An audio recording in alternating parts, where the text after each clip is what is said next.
Bienvenidos a En Primera Plana. La administración Trump acaba de lanzar una campaña para retirarle la ciudadanía estadounidense a los ciudadanos naturalizados, a los extranjeros que se les concede. Y la está ampliando ahora mismo. El objetivo, o eso intenta, el objetivo, al menos a priori, son las personas que están cometiendo todas estas estafas que hemos visto y las que cometieron estafas en el proceso, pero se espera que vaya mucho más allá, ya que también incluiría a los delincuentes sexuales y a las personas que cometen determinados delitos como mentir o engañar para eso, para que le concedan la ciudadanía. Además del tema de la pérdida de ciudadanía, existe también otra campaña.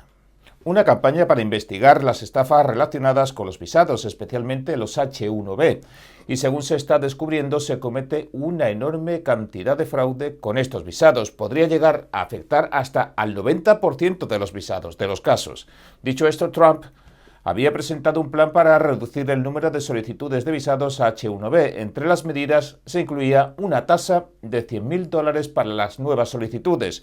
Decía que ya que las H-1B son para genios, cualquier empresa estaría dispuesta a pagar esa cantidad. Sin embargo, un juez acaba de bloquear esa medida presidencial. Hoy hablaré de estos temas y de muchos más, así que no olviden pulsar el botón de me gusta. Y ahora, entremos en materia. Ahora la administración Trump dice que está ampliando su campaña para retirarle la ciudadanía estadounidense a los ciudadanos naturalizados. La idea es retirarle la ciudadanía a los traficantes de drogas. Cualquier persona involucrada en el narcotráfico podría perder su ciudadanía. Los delincuentes sexuales también podrían perderla. Además, cualquier persona que haya cometido algún tipo de fraude durante el proceso de convertirse en ciudadano, también. Pero en realidad ni siquiera se limita a eso. Se habla de estafadores y defraudadores en general. CBS News informó de que la administración Trump anunció el lunes que intentará revocar la ciudadanía de 17 estadounidenses ya acusados de fraude migratorio. Esto dice es algo sin precedentes. Lo sé, 17 personas no son muchas, es una cifra reducida. Sin embargo, esto podría ampliarse considerablemente, que es precisamente de lo que están hablando ahora. Según CBS News, que informó en exclusiva de estos planes antes incluso de que los anunciara el Departamento de Justicia, esta iniciativa representa el mayor esfuerzo hasta la fecha del gobierno estadounidense de todos los tiempos para utilizar sus facultades de desnaturalización. Y es que estas rara vez se habían empleado antes del regreso de Trump a la Casa Blanca el año pasado. Recordará su promesa de lanzar una campaña histórica de deportaciones. Entre 1990 y 2017, el Departamento de Justicia presentó una media de solo 11 demandas al año para intentar retirar la ciudadanía a naturalizados, pero la cuestión es que la legislación federal ha permitido desde hace mucho tiempo que el gobierno intente retirarle la ciudadanía a los estadounidenses nacidos en el extranjero, siempre y cuando considere que obtuvieron la ciudadanía mediante fraude. Hablamos, por ejemplo, de ocultar antecedentes penales u otras informaciones relevantes en sus solicitudes migratorias. Sin embargo, el proceso ha sido siempre tan largo como complejo, por eso se ha usado tan poco. Y es que requiere convencer a los jueces mediante procedimientos civiles o penales en tribunales federales. ¿Qué significa eso en la práctica? Significa que puedes tener todas y cada una de las pruebas del mundo, el caso más sólido posible, y aún así, si el juez o el jurado no están de acuerdo, no podrás lograrlo, y la persona conserva su ciudadanía. La propia administración Trump ha dicho que es muy difícil retirarle la ciudadanía a alguien, incluso si se tratara de un terrorista. Una vez que se convierte en ciudadano estadounidense, el proceso es complicado. Por eso están centrándose en personas que cometieron fraude durante el proceso de naturalización, porque es la vía más sencilla, parece, para intentar hacerlo. ¿Y cómo podría ocurrir?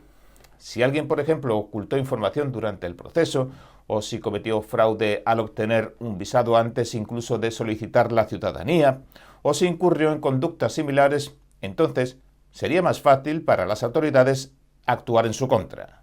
Hay muchas formas en las que esto podría aplicarse. Por ejemplo, si ocultaron sus antecedentes penales en el extranjero. Otro ejemplo, que podría ser particularmente importante, es cuando a una persona se le pregunta si ha sido miembro de un partido comunista. Esta es una pregunta que se hace. y responde al que le preguntan que no, pese a haber pertenecido, por ejemplo, al Partido Comunista de China o a la Liga de la Juventud de allí o a los jóvenes pioneros de allí. Según, muchas personas de China mienten sobre esto. Si ocultaron esa información o mintieron, podrían perder la ciudadanía. También podría explotarle a las personas que cometieron algún tipo de estafa, como por ejemplo mentir sobre sus cualificaciones académicas o profesionales, y esto podría convertirse en un asunto importante, y lo retomaré en un momento, porque enlaza con lo que la administración Trump también está sacando a la luz, con algunos de estos casos. Parece que muchas personas habrían cometido fraude incluso dentro del proceso de obtención de visados H-1B, especialmente mediante falsificación o exageración de estudios y cualificaciones. El Departamento de Seguridad Nacional respondió al informe de CBS diciendo esto. La ciudadanía estadounidense es un privilegio y debe obtenerse honestamente. Si viene a este país, viola nuestras leyes y miente durante los procedimientos migratorios, pierde ese privilegio. Ahora bien, no solo están hablando de estafadores, también están hablando de traficantes de drogas y delincuentes sexuales, aunque eso podría resultar todavía más complicado. En el caso de los narcotraficantes, la administración Trump ha designado a muchos cárteles y bandas criminales como organizaciones terroristas. Entre ellas se encuentran la Mara Salvatrucha, por ejemplo, o el Tren de Aragua, aunque la definición es bastante amplia y podría acabar englobando a otros muchos grupos. Además, muchas bandas colaboran en, sus actividades económicas conjuntas. Por tanto, si los cárteles y las bandas, las pandillas, se consideran organizaciones terroristas y una persona les proporciona apoyo material, financiación o colabora con ellos, algo que podría sostenerse en ciertos casos de narcotráfico, las autoridades podrían intentar demostrar vínculos con el terrorismo. Lo más probable es que sea más fácil en casos de tráfico de grandes cantidades de droga. No creo que se aplicara mucho en el menudeo en las calles. Así que las autoridades podrían acusar a esas personas de vínculos terroristas o de proporcionar apoyo material a organizaciones terroristas. Hasta ahora no lo han hecho, pero podría ser una vía posible. En cuanto a los delincuentes sexuales, la razón por la que esto es relevante es que los jurados pueden mostrarse algo reacios a expulsar a un traficante de drogas o a alguien que mintió en una solicitud de ciudadanía, pero suelen tener una reacción mucho más negativa con los delincuentes sexuales, así que esos casos podrían resultar más fáciles de ganar para el gobierno. Habrá que ver si la administración Trump sigue realmente esa estrategia. Por ahora, eso es lo que están diciendo. Eso es lo que sabemos por ahora, pero probablemente no pondrán en marcha estas medidas si no creen que tienen una base legal para hacerlo. El mayor desafío para la administración Trump no es tanto poner en marcha las medidas, sino lograr que sobrevivan al escrutinio judicial. Y es que los jueces que discrepan de Trump o de algunas de sus políticas han sido uno de los principales obstáculos para la administración en muchos y variados frentes, y lo más probable es que eso continúe. Pero se me ocurre algo curioso. En el juramento oficial de los naturalizados se les pide que renuncien a la lealtad extranjera, que brinden su apoyo a la Constitución, que se comprometan con el servicio militar, etcétera, etcétera. Me han contado algunos amigos parte de lo que implica ese juramento primero que comentábamos y es bastante interesante. Cuando te conviertes en ciudadano naturalizado tienes que jurar una serie de cosas que los nacidos en Estados Unidos nunca tienen que jurar oficialmente, claro, y entre esas cuestiones están las relacionadas con la lealtad a otros países, a tu país de origen, y es que no sé exactamente cómo podrían abordar algo así. Por ejemplo, no creo que ondear la bandera de otro país en la calle o decir que tu país de origen era mejor, algo que algunas personas hacen y hemos visto en vídeos, fuera suficiente para incriminarte. Pero ya veremos si en algún momento la administración lo intenta por ese lado de que alguien ha violado las promesas que asumió en ese juramento y tal. Por ahora no se está hablando de ello, aunque sería un asunto interesante. Se está descubriendo una cantidad enorme de irregularidades de hecho relacionadas con los visados ahora H-1B. Y gran parte de las acusaciones, de las últimas acusaciones, provienen de la exsecretaria de prensa de la Casa Blanca. Hablamos de Kayleigh McEnany, que ahora presenta el programa Saturday in America de Fox News. What is happening to our H-1B visa program? Take a look at this. ¿Qué está ocurriendo con nuestro programa de visados H-1B? Miren estos datos. El Departamento de Trabajo ha procesado cerca de 7 millones de titulares de visados desde 2015. Más del 70% procedían de India y casi el 12% de China. Si observan con más detalle el mapa que aparece en pantalla, pueden ver dónde son contratados la mayoría. Las zonas en rojo oscuro muestran una alta concentración de titulares de visados H-1B, y ahora estamos descubriendo más información sobre el fraude dentro del programa. Un exfuncionario declaró a Newsweek que hasta el 90% de las solicitudes procedentes de India contienen documentación fraudulenta o corresponden a solicitantes que no reúnen las cualificaciones requeridas. Además, las autoridades financieras y policiales de India afirman haber descubierto una red de universidades que producen títulos falsos que posiblemente fueron utilizados para obtener estos visados H-1B destinados a trabajadores altamente cualificados. Esto podría ser un asunto muy serio. Parte del fraude al que ella se refiere, aunque no sea solo ese, se está convirtiendo en un problema importante en India. De hecho, las autoridades indias están actuando en cierta medida. La policía india ha arrestado a 11 personas que operaban una gran organización criminal.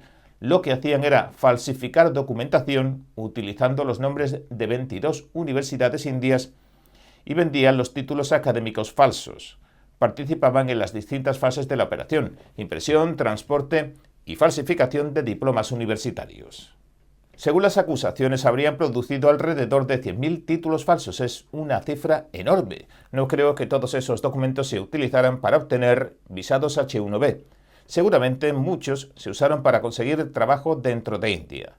Pero uno de los principales usos que se da a ese tipo de documentación falsa es precisamente la migración laboral internacional, ya sea a través de visados H-1B a Estados Unidos, ya sea hacia Europa o hacia otros países, así que es normal que preocupen estas cuestiones. Podrías encontrarte, por ejemplo, con un profesor o un médico procedente de India y no saber si su título es auténtico o no. Eso podría generar problemas bastante importantes. Por supuesto, el propio gobierno de India está investigando el asunto porque daña la imagen del país, incluso además provoca que los títulos legítimos también queden bajo sospecha. Mi impresión es que si la administración Trump decide investigar estos casos, aunque todavía no está hablando de ello directamente al menos, podrían verificar con las universidades si los títulos son auténticos o no. ¿Lo harán? No lo sé. Pero es importante aclarar que aunque se utilizaron los nombres de estas 22 universidades indias, eso no significa que las universidades estuvieran implicadas. Lo que ocurrió, según las acusaciones, es que estas 11 personas fabricaban diplomas falsos utilizando los nombres de dichas instituciones. Por eso el asunto es tan relevante, y esto se está convirtiendo en un problema cada vez mayor porque no es el primer caso de este tipo. Resulta que están saliendo a la luz muchísimos, y una gran parte proceden de India. Y también muchas estafas de China, pero en este ámbito concreto, la atención se está centrando principalmente en India. Ahora, permítanme mostrarles algo más.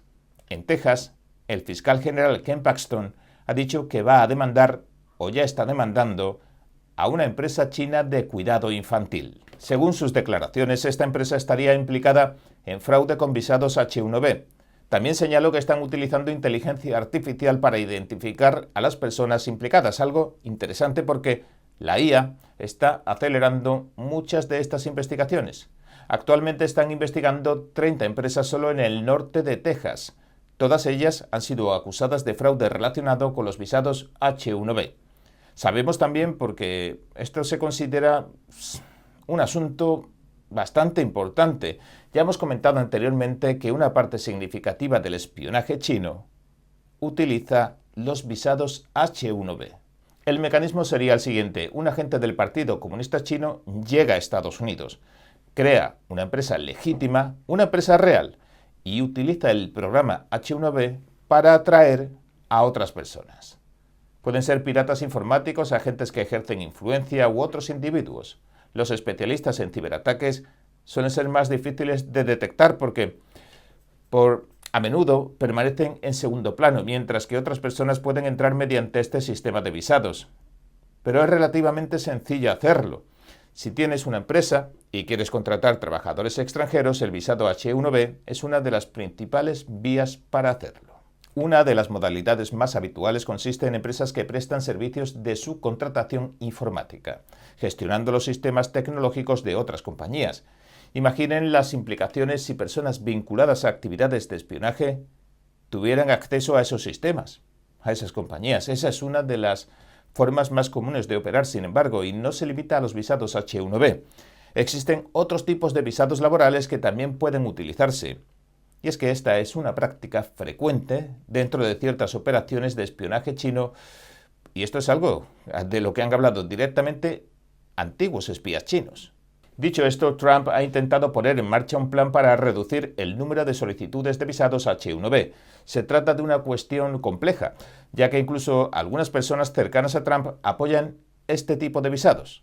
Recordemos a Elon Musk y Vivek Ramaswamy. Cuando ambos empujaban la reforma gubernamental de Trump, defendieron con fuerza los visados H-1B. Incluso hubo sus tiras y aflojas. Ramaswamy incluso desapareció. Consideraban que eran una herramienta esencial, sin embargo, tanto Musk como Ramaswamy para mantener la competitividad de Estados Unidos.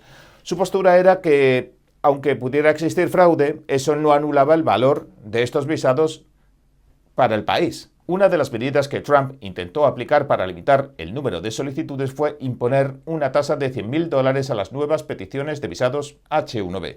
La idea era sencilla, que si una empresa quería contratar a un trabajador extranjero, este debía aportar un valor suficientemente elevado como para justificar ese coste. En otras palabras, el trabajador tendría que ser excepcional, pero de verdad. Sin embargo, un juez bloqueó recientemente la medida. El juez Leo Sorokin coincidió con varios estados gobernados por demócratas en que la administración había excedido su autoridad. Dice que la medida invadía competencias del Congreso en materia de política migratoria y tributaria. ¿Pero se trata realmente de un impuesto?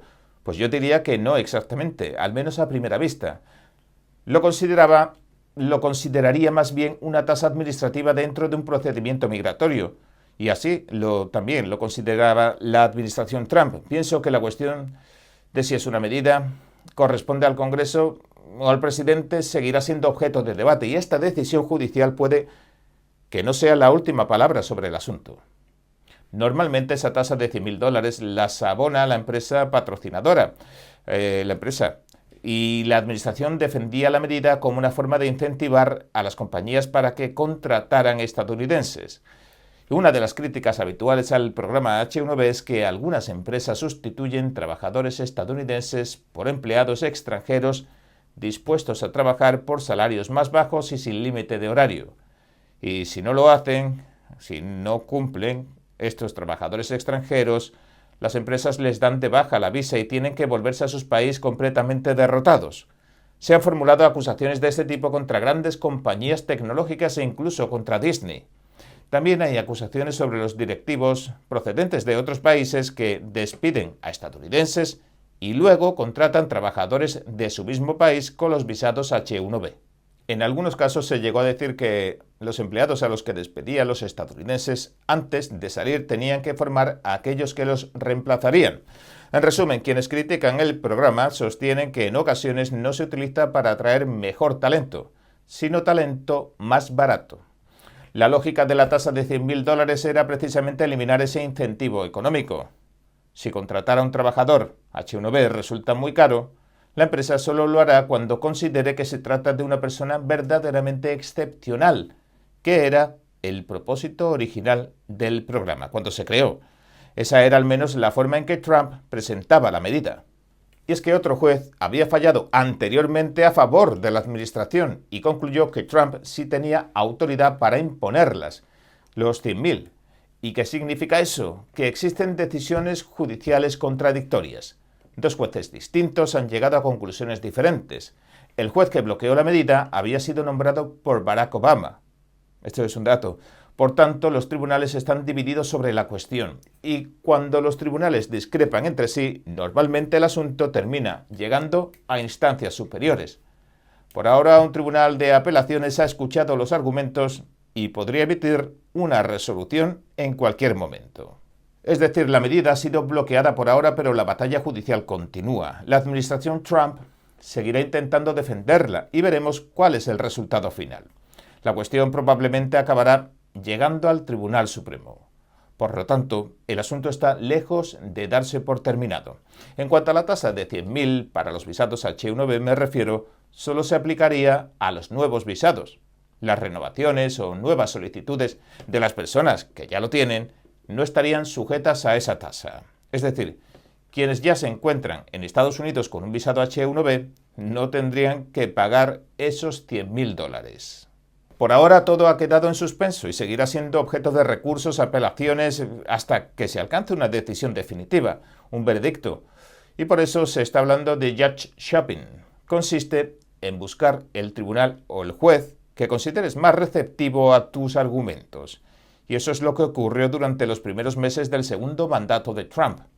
Muchas de las iniciativas presidenciales se quedaron paralizadas bajo medidas cautelares, antes incluso de que los tribunales analizaran el fondo de la cuestión. El Tribunal Supremo intervino y limitó, en verdad, parcialmente esta práctica judicial.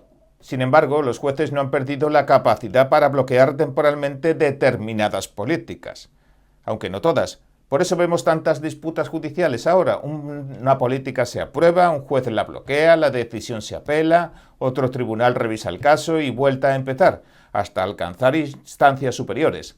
Y eso es exactamente lo que está ocurriendo ahora mismo en muchos ámbitos como la inmigración y otras cuestiones políticas. La verdadera batalla ya no consiste únicamente en aprobar una política. La batalla consiste ahora en lograr que esa política sobreviva a los desafíos judiciales.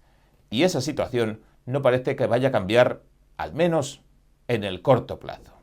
¿Y usted qué opina? Bien, este ha sido nuestro informe de hoy. Si le gustó, por favor, no olvide darle a me gusta, suscribirse y compartirlo. Gracias por ver En Primera Plana. Nos vemos mañana.